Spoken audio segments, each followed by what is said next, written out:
Group selama 6 bulan. Tapi sebelumnya ingin saya sampaikan, mohon maaf bahwa publikasi laporan keuangan BRI memang mungkin paling akhir dari semua perbankan, karena kita memang menunggu hasil limited review dari kantor Perdana Menteri terkait dengan rencana kita untuk melaksanakan corporate action. Namun demikian tidak ada hal yang material yang istilahnya tidak memenuhi standar-standar asuransi, sehingga laporan keuangan meskipun agak terlambat, ya itulah kira-kira hasil kinerja BRI selama 6 bulan. Baik, mungkin kita bisa lihat di sini saya sampaikan selama 6 bulan pertama di tahun 2022 ini BRI mampu menunjukkan asetnya 9,2%, di mana total aset BRI sudah menjadi 1.805 triliun rupiah. Yang tadi saya katakan artinya tumbuh 9,2%. Dan mayoritas aset ini ditempatkan dalam bentuk kredit ataupun pembiayaan, yaitu total kredit yang diberikan itu mencapai 1.202 triliun, yang artinya tumbuh 8,8%. Dan tumbuh 8,8% ini sesungguhnya sudah lebih dari pertumbuhan harga, karena di industri perbankan kreditnya hanya tumbuh 7,6%. Jadi dari sisi penyaluran kredit BRI outperform harga. Dan kemudian kita juga berhasil menghimpun dana masyarakat sebanyak 1.245 triliun, yang artinya total dana masyarakat yang dimiliki BRI sekarang itu mampu tumbuh 9,5%. Dan kemudian kalau modal, saya kira modal kita sangat kuat, di mana juga selain kuat, modal kita masih tumbuh 4,3%.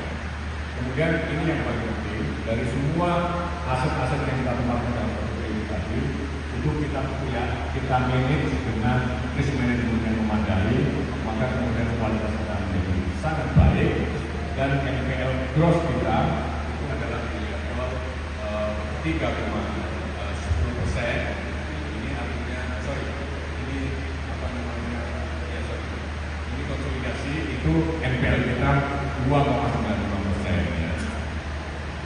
Bapak Ibu, perlu saya sampaikan berulang-ulang bahwa kita bisnis di segmen mikro dan SME, UMKM, itu masalahnya adalah bahwa operasional cost-nya tinggi, operasional risk tinggi, termasuk juga operasional risk yang sering kemudian muncul menjadi credit risk. Maka kemudian NPL itu ya di atas 3%, di bawah 4% masih wajar. Jadi kalau kita main di mikro ultramikro, kita bisa memiliki NPL di bawah 3% seperti yang kita punya ini, di 2,96%. Ini sesungguhnya menunjukkan bahwa kualitas aset kita sangat terjaga dengan baik. Dari aset yang ditempatkan dalam bentuk kredit mayoritas NPL itu dari terkelola dengan baik, maka wajar kalau balance sheet yang sehat itu menghasilkan profitabilitas yang baik, di mana selama 6 bulan di 2023 ini net profit BRI mencapai 29,6 triliun rupiah atau yang tertumbuh 18,8%. Berkali-kali dari tahun yang lalu saya sampaikan, kalau ditanya sama stakeholder, terutama shareholder, laba kamu di tahun 2022 sangat bagus, di mana untuk pertama kali perbankan di Indonesia labanya tembus di atas 50 triliun. Tepatnya tahun lalu kita membukukan laba 51,4 triliun. Itu adalah pertama kali dalam sejarah perbankan Indonesia ada bank yang labanya di atas 50 triliun. Ya. Dan kemudian pertanyaan berikutnya, apakah kamu bisa mempertahankan pertumbuhan laba yang besar itu? Saya jawab, saya yakin dan optimis kita bisa membukukan laba yang tetap baik dan tetap tumbuh. Tapi jangan minta pertumbuhan seperti tahun lalu. Tahun lalu kita pertumbuhannya kan sangat tinggi. Tapi sekarang dalam situasi seperti sekarang ini, laba kita bisa tumbuh 18,8%, menurut saya masih sangat bagus. Dalam situasi seperti ini, labanya tumbuh 18,8%. Dan kemudian sehingga 6 bulan pertama kita bisa menumbuhkan laba menjadi 29,6 triliun rupiah. Rasio-rasio yang lain kalau kita lihat, ya, cost of credit kita bisa kita tekan di level 28%. Kemudian dana murah yang kita sebut current account, saving account, kasa itu juga naik ya, menjadi 65,49% dan itu tumbuh 0,4%. Kemudian ini yang penting ya, rasio likuiditas, loan to deposit rasio kita terminis di level 87,26%. Saya terus terang aja, kalau ditanya dalam situasi inflasi yang tinggi di mana-mana, Bank Sentral melakukan pengetatan likuiditas di pasar. Terus kemudian artinya likuiditas di pasar sudah ketat. Terus kita mau tumbuh kan butuh likuiditas. Dan kemudian ternyata kita juga likuiditas kita terkelola dengan baik. Karena apa? Loan to deposit ratio kita di level 80%. Artinya apa? Kalau ditanya likuiditasmu aman nggak? Saya jawab sangat aman. Tapi dari sisi optimal, saya katakan belum optimal. Karena apa? Yang optimal mestinya loan to deposit ratio itu berkisar antara 90 sampai 92% menurut saya. Dan ini masih di bawah level 90. Artinya apa? Masih perlu didorong lagi untuk nyalurin kredit.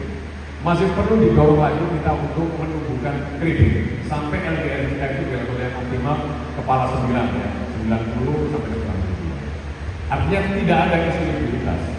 Yang ada adalah bahwa kita harus mampu terus tumbuh dan menjaga kualitas. Pertumbuhan. Saya kira itu yang paling penting dari semua ini. Maka kemudian tugas seorang CEO adalah create value, dan value yang utama adalah economic value yang diamanatkan oleh para pemegang saham.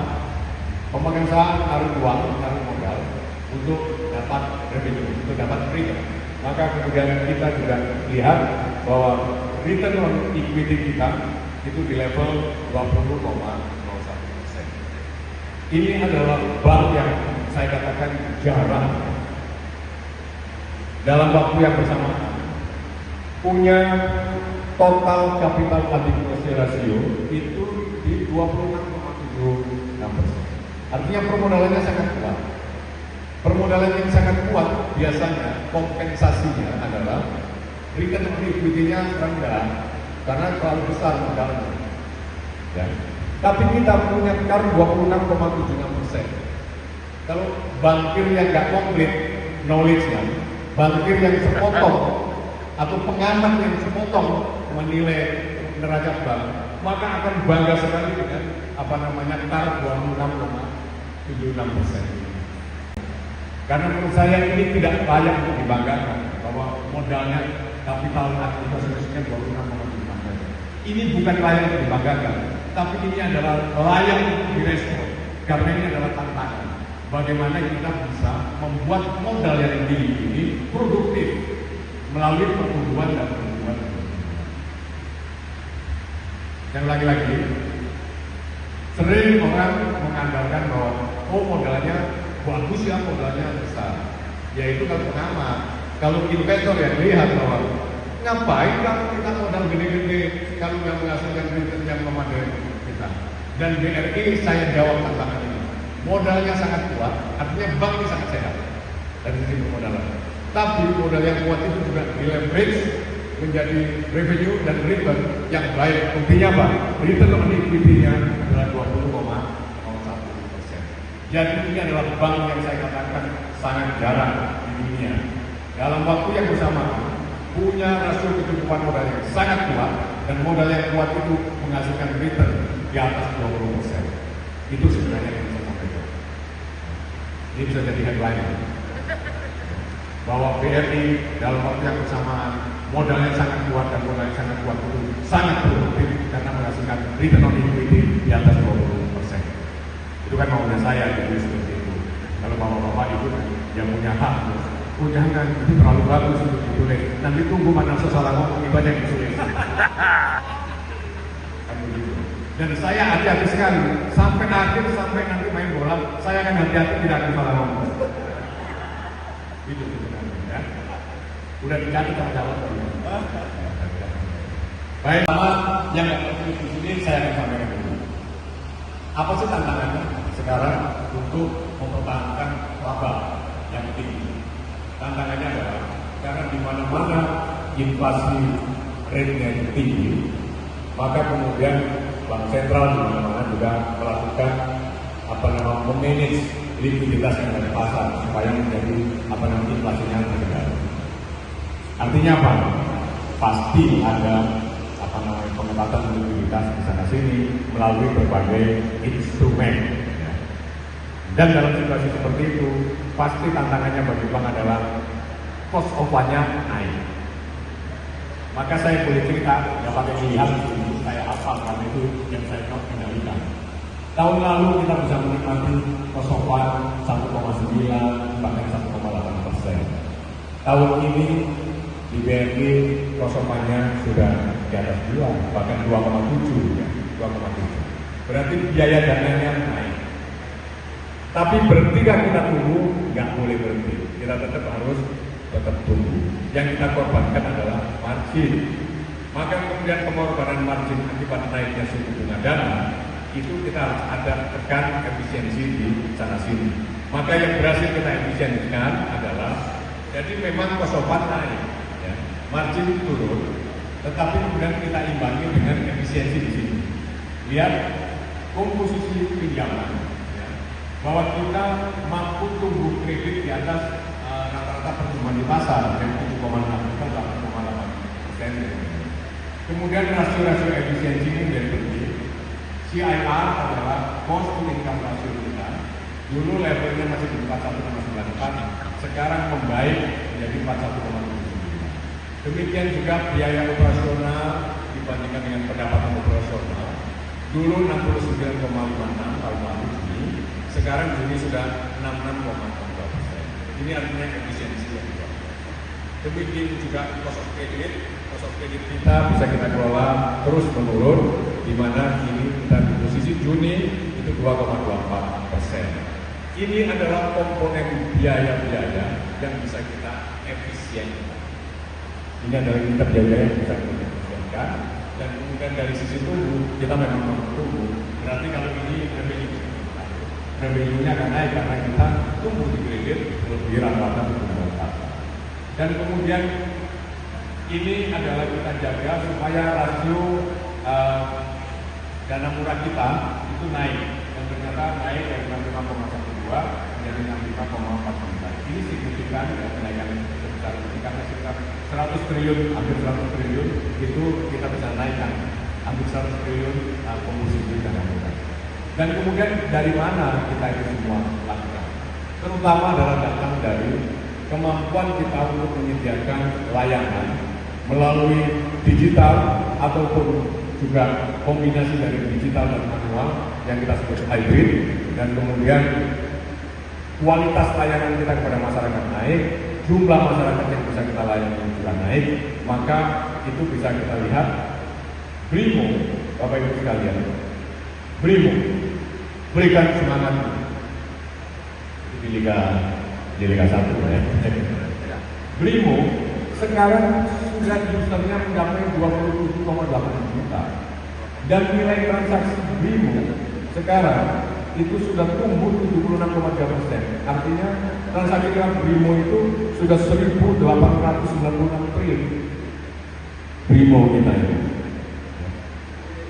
Jadi orang kan lihatnya itu apa itu BRIMO, kayaknya itu mobile banking yang deso nggak apa-apa.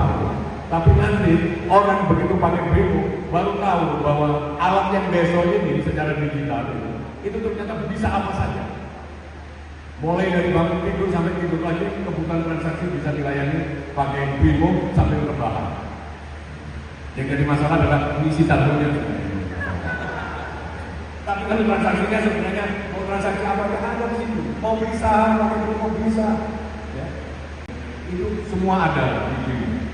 Nanti mungkin mau kita lebih tekankan lagi bahwa BRIMO itu bisa apa saja. Gitu ya. Baik. Kalau bayar mas kawin bisa nggak? Bisa kan? Pasti bisa. Iya kan? dengan dibayar pakai Brimo. Kenapa? Oh, bisa beli juga emas yang pegadaian. Bisa juga emasnya langsung ditabung dalam bentuk tabungan emas. Itu artinya setornya rupiah pakai Brimo dan kemudian saldonya gram emas. Pondok ini apa namanya? Pokoknya ini bisa apa saja Brimo ini. Tapi jangan harap nanti bahwa Brimo itu bisa ngisi saldonya sendiri, jangan ya. Karena itu susah itu bikin produknya ya. Baik. Terus kemudian Bapak Ibu sekalian, yang berikutnya adalah ini sudah sering saya sampaikan bahwa agen BRI. Pertanyaannya begini, BRI itu mentransformasi dirinya di dua area, di digital dan karya. Kemudian kenapa? Karena melayani nasabah mikro dan UMKM itu kan operasional kosnya tinggi, operasionalisnya tinggi, maka mau nggak mau harus kita digitalkan. Terus kita bikin digital. Apakah otomatis kemudian jalan lancar? Jawabannya tidak. Kita mau mendigitalkan seperti apa saja. Kalau masyarakatnya belum paham digital ya nggak bisa. Yang pakai kan masyarakat. Dan ternyata kita punya riset, kita punya survei bahwa masyarakat mikro finance di Indonesia itu pertama, mereka sudah paham dengan alat-alat digital, dengan gadget, tapi mereka kurang paham dengan produk keuangan digital. Itu dulu Pak. Yang berikutnya adalah mereka sadar betul bahwa cash flow mereka tidak stabil. Contoh, petani kedelai, nanam kedelai hari ini dengan kredit. Duit yang dipinjam jadi apa? Jadi bibit kedelai, jadi pupuk, jadi pestisida, ditanamkan di sawah. Dia bukan cash flow kan? Enggak, dia pegang bibit kedelai yang tumbuh di sawah. Itu yang saya katakan bahwa cash flow-nya tidak stabil. Kapan dia panen? 4 bulan kemudian baru jadi kedelai, biji kedelai setelah diproses segala macam. Dan dijual ke pengepul, dijual ke pengepul gitu. 4 bulan kemudian baru jadi cash flow. Dan mereka sadar bahwa yang seperti itu adalah tidak stabil. Terus kalau mau pinjam ke bank, disuruhkan suruh bulanan. Bulan pertama langsung pakai apa? Bulan kedua langsung pakai apa? Sementara digital algoritmanya juga terbatas bahwa disusun berdasarkan ya kalau mau angsurannya harian, mingguan, bulanan 3 bulan. Antar komoditi panennya beda-beda. Kalau kita fully digital, nggak akan jalan. Karena orang yang nanam sayur bisa panen bulanan, orang yang nanam kedelai bisa panen 4 bulan, orang yang nanam padi bisa panen 3,5 bulan atau 4 bulan, dan seterusnya dan seterusnya. Pertanyaan saya, sampai hari ini algoritmanya belum nyampe untuk membuat seperti itu, untuk membuat seperti itu, sehingga masih tetap butuh sentuhan pakai perasaan manusia. Oh, kalau kayak gini, maka Bapak, saya kasih kredit. Bayarnya gimana Pak? Diinstal saja secara digital. Petaninya nggak ngerti, diinstal itu nopo toh Pak? Nggak ngerti ya? Terus kemudian, baik, kalau begitu nggak usah diinstal. Maka Bapak, saya kasih kredit, nanti sistemnya bayar panen, yang men. Nah, yang men itu nggak bisa digital. Yang men itu yang sampai sekarang algoritmanya belum ketemu gitu. Karena panen antar komoditi itu beda-beda. Oke, jelas kira-kira ya perjalanan saya ini. Karena agen BRI itu untuk menjawab karakteristik nasabah mikro di bawah sana. Itu mereka ternyata mereka lebih senang berbank lewat agen daripada langsung kepada bank. Nanti kita kasih bukti. Banyak cabang BRI di titik A, kemudian jarak 50 meter, 100 meter dari cabang itu ada agen BRI. Kemana nasabah mikro mencari layanan perbankan? Ke cabang BRI atau ke agen? Mayoritas ke agen. Mayoritas ke agen. Ya. Dan itu menjawab hasil riset kita. Ternyata mereka karena sadar cash flow-nya tidak stabil, mereka lebih memilih berbank banking kepada financial institution yang mereka definisikan sebagai locally embedded financial institution. Untungnya BRI itu meskipun kantor pusatnya di Semanggi, bahkan punya kantor 30 Pro, bahkan punya kantor yang bagus juga untuk mobil-mobil begini di sisi nama mereka. Ternyata nasabah di Tidore sana, nasabah di Ternate sana, itu tetap mempersepsikan cabang BRI di Tidore, cabang BRI di Saurang, cabang BRI di Tual itu adalah sebagai locally embedded financial institution. Itu untuknya. Jadi kehadiran BRI di mana-mana itu oleh nasabah mikro dipersepsikan bahwa ini adalah financial institution lokal yang sudah tertanam di situ dari sejak saya lahir itu sudah tahunya BRI di situ. Itu sebenarnya itu. Dan kemudian kita bangun jembatannya itu dengan agen BRI. Dan kemudian maka mereka lebih memilih berbank dilayani oleh agen daripada bank. Apalagi kalau kita buat terlalu canggih, mereka itu belum, ya maaf ya saya katakan, belum familiar lah dengan yang mungkin terlalu canggih dan terlalu familiar. Tapi kita mesti siapkan ke sana. Ya, kita mesti siapkan ke sana. Baik, sekarang mau bukti bahwa masyarakat kita sebenarnya masih lebih senang proses datang ke agen, ke bank, itu harus cepat. Dan itu urusan bank untuk internal bisnis prosesnya. Itu yang didigitalkan. Tapi sentuhannya kepada masyarakat tetap menggunakan pendekatan human touching. Ya. Masih bisa ngobrol, masih bisa minta advice, masih bisa minta saran dan lain-lain. Maka mari kita tengok volume transaksinya jauh melebihi fintech di pembayaran. Fintech di sistem pembayaran paling setahun volume transaksinya 50 sampai 100 triliun. Tapi agen billing kita volume transaksinya 6 bulan ini, baru 6 bulan 675,8 triliun. Dan tahun-tahun sebelumnya juga langsung melonjak pesat, 1 tahun sekitar 1.300 sampai 1.400 triliun volume transaksi lewat agen. Ini adalah bukti bahwa masyarakat kita ternyata masih lebih senang bertransaksi pakai cash dan kemudian lewat agen. Kalau kita boleh digitalkan semua, terus mereka siapa yang lain? Udah, kita pikirin itu tentang BRI. Ya. Untuk pelan-pelan mengajak mereka, ayo kita berpaling ke digital, tapi pelan-pelan. Ya. Baik. Dan Bapak Ibu sekalian, perlu saya sampaikan, ini 6 bulan ya, transaksi 676 triliun. Ternyata fee yang diperoleh BRI saja 6 bulan ini 728,6 miliar. 6 bulan ini, fee dari agen billing saja. Kira-kira Bapak Ibu bisa menebak berapa fee yang diterima oleh agen? Oleh warung-warung yang memerankan dirinya sebagai agen BRI. Berapa kira-kira? Menurut saya 2 kali sampai 3 kali. Kenapa? Saya kasih contoh yang sederhana.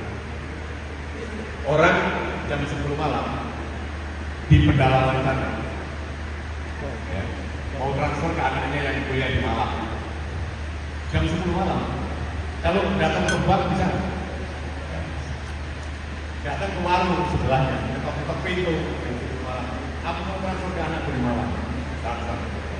Sekali transfer dikenakan biaya 5.000, 2.000 untuk BRI, 3.000 untuk agen. Dia bawa uang 10.000. Ada kembaliannya ini 5.000, nggak usah deh.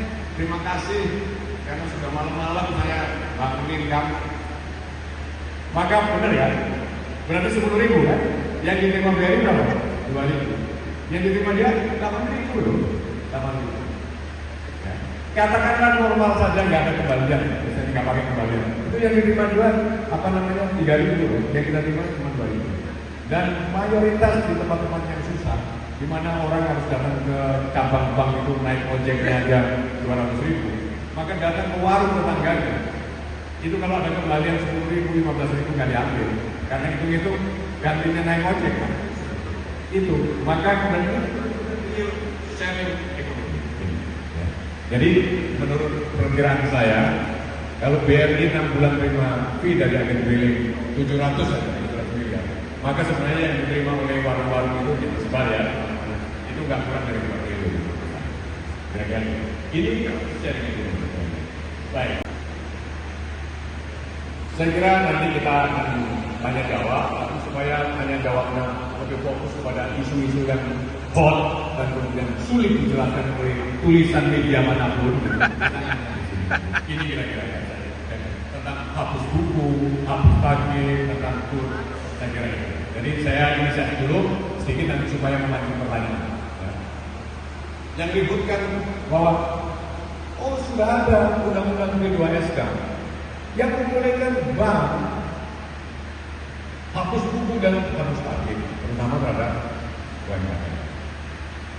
Nanti mari kita diskusikan. Apakah perlu undang-undang ini? Bagi bank asing, bank swasta, ada undang-undang ini, tidak ada undang-undang ini, sama saja akan efek. Karena penyebab masalahnya itu bukan di sini. Penyebab masalahnya adalah penyebab persoalannya kenapa bank-bank pemerintah tidak melakukan hapus tagih karena takut, karena hapus tagih itu sama dengan membebaskan, meniadakan piutang negara. Agak susah ini tulisnya. Kenapa piutang negara? Lu kan asetnya BUMN kan masih aset negara. Lu kan sudah ada penjelasannya bahwa itu adalah aset negara yang dipisahkan. Tapi saya menanya, persoalannya adalah dari 278 juta penduduk Indonesia, dicek siapa yang bisa menjelaskan di ruangan ini saja orang-orang pintar ini, siapa yang bisa menjelaskan dengan jelas apa bedanya aset negara dengan aset negara yang dipisahkan. Ya kalau deleng semua berarti nggak bisa menjelaskan kan? Kalau nggak bisa menjelaskan berarti sama, semua diperlakukan sebagai aset negara. Karena hanya sedikit orang yang paham betul artinya aset negara yang dipisahkan. Sedikit sekali orang yang paham ya, tentang arti aset negara yang dipisahkan. Mayoritas orang tidak paham, tahunya adalah aset negara. Kalau kita bebaskan, kita nggak kaget, sama dengan kita membebaskan, menghilangkan aset negara. Titik. Nah, mudah-mudahan Pak Primus bisa bikin pertanyaan. Ya. Baik, sementara itu dari saya, CFO saya dikasih, Pak kalau ada orang nanya, berapa target labanya, dikasih berapa waktu? 40. Selalu saya jawab, kalau nggak meleset, kira-kira laba kita 40. Terus ditanya, kalau meleset kira-kira berapa ya, supaya kita kemarin. Kalau meleset mungkin 45 pada tahun lalu ya. Ternyata melesetnya lewat, jadi 51,4. Nah sekarang untuk jawab pertanyaannya Pak Primus tadi, apakah selalu bahwa semester 2 itu lebih agresif, lebih baik dibandingkan semester 1? Saya tidak mengatakan apakah selalu, apakah kadang-kadang, apakah jarang. Tapi nanti ada logikanya yang saya jawab. Maka sekarang Pak Primus saya sampaikan saja. Sebenarnya guidance kita full year nanti laba kita kalau tidak meleset sekitar 58 triliun kalau tidak meleset. Pak Primus tanya kalau meleset berapa? Kalau meleset mungkin kira-kira ya 60-an. Wow, sudah. Logikanya di mana? Sekarang 6 bulan kita laba 29 ya. Terus kemudian kredit yang kita booking di Januari sampai Desember nanti kan masih menghasilkan.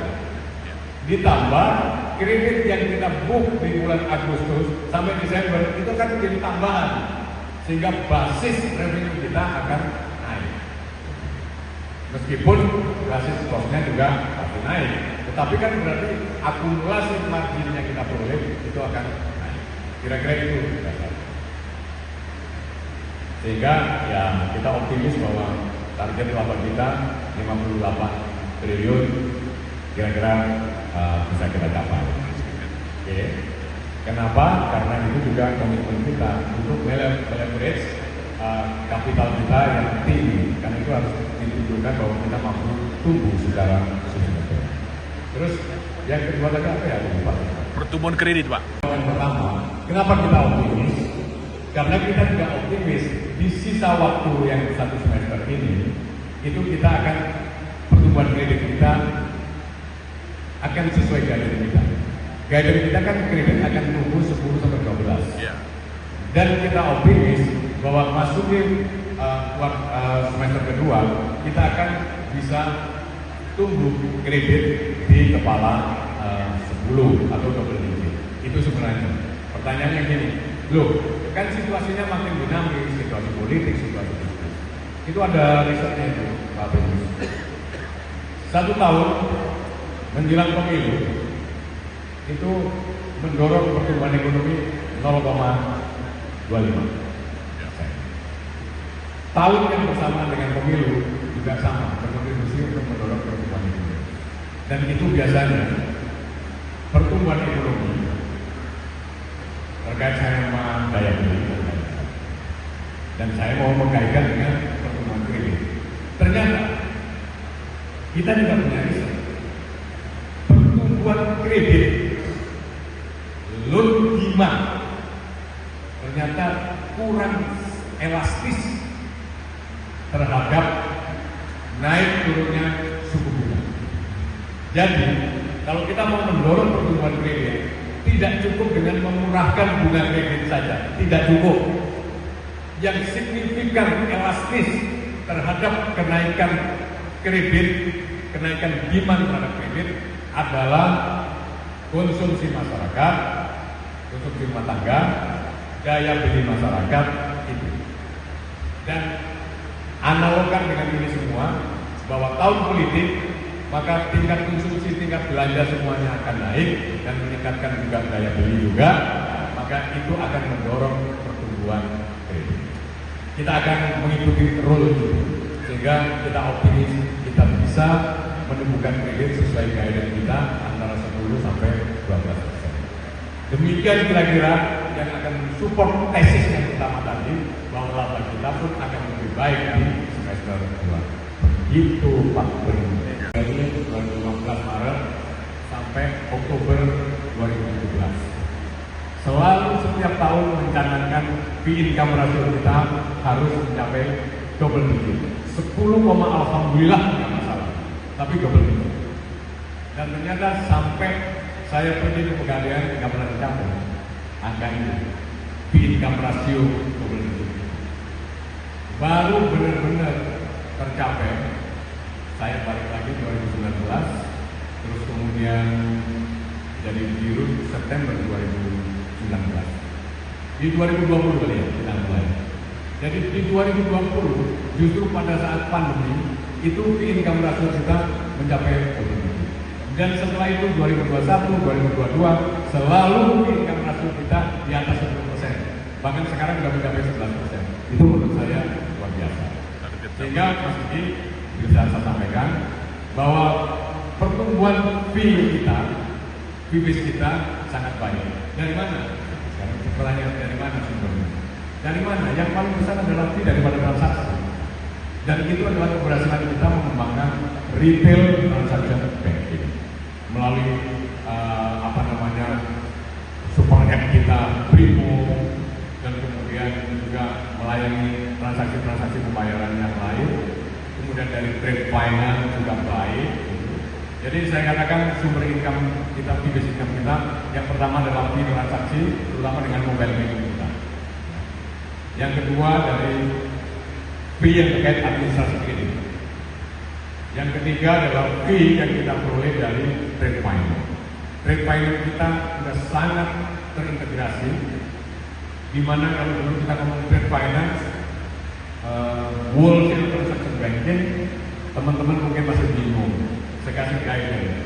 Kalian mesti kerja di wholesale, tapi bukan untuk mengejar kredit, tapi mengejar dana murah dan business income. Kita mesti kerja di retail untuk mengejar kredit juga, transaksi juga, business income juga. Gitu. Dan kemudian kita tegaskan, kita harus membangun kapasitas kita di wholesale transaction banking yang meliputi apa? Kalau orang mau garansi negara, mau transaksi korporasi dengan korporasi, di dalam negeri maupun di luar negeri, sebelum transaksi dia harus saling percaya. Dan untuk menguatkan saling percaya itu ada garansi, pakai SBLC, pakai LC, pakai garansi bank, SKPDN dan lain-lain itu. Dan itulah trade finance. Jadi untuk memudahkan orang bertransaksi saling percaya itu butuh trade finance, garansi. Sekarang transaksi terjadi, kirim barang, ya, mau bayar. Maka proses bayar membayar itu harus kita fasilitasi dengan cash. Udah dua sekarang, trade finance dan cash. Sekarang bagaimana kalau bayarnya itu beda currency? Beli barang dari luar pakai dolar, bayarnya, ya kan? Kita di sini revenue-nya rupiah, maka harus ada pertukaran currency itu. Maka di dalamnya wholesale transaction banking itu harus ada juga namanya transaksi forex. Sudah 3 sekarang yang harus kita kerjakan. Garansi dengan trade finance, bayar membayar dengan cash management, dan kemudian kalau bayar membayar beda currency maka harus difasilitasi transaksi forex. Dan ini semua garansi menghasilkan fee, garansi bank menghasilkan fee, dan kemudian bayar membayar cash management menghasilkan fee, dan yang terakhir jual beli forex itu menghasilkan fee dari 3 ini. Dan kemudian sekarang bagaimana supaya efisien? Kita punya platform yang kita sebut Qlola. Qlola adalah satu integrated platform, ya, untuk memfasilitasi kelas-kelas korporasi wholesale banking. Di dalam Qlola itu ada 5 fungsi sekaligus yang saya sebut tadi. Pertama, trade finance. Kedua, cash management. Ketiga, forex. Dan yang keempat, investment ada di dalamnya. Satu aplikasi. Dan yang terakhir, dashboard untuk monitoring. Itu sudah kita kembangkan, dan itulah bagian daripada transformasi digital di BNI ini. Yang semua itu menghasilkan fee. Nah, kemudian kalau di retail kita punya Brimo. Brimo adalah super app yang bisa digunakan untuk bayar membayar di level retail.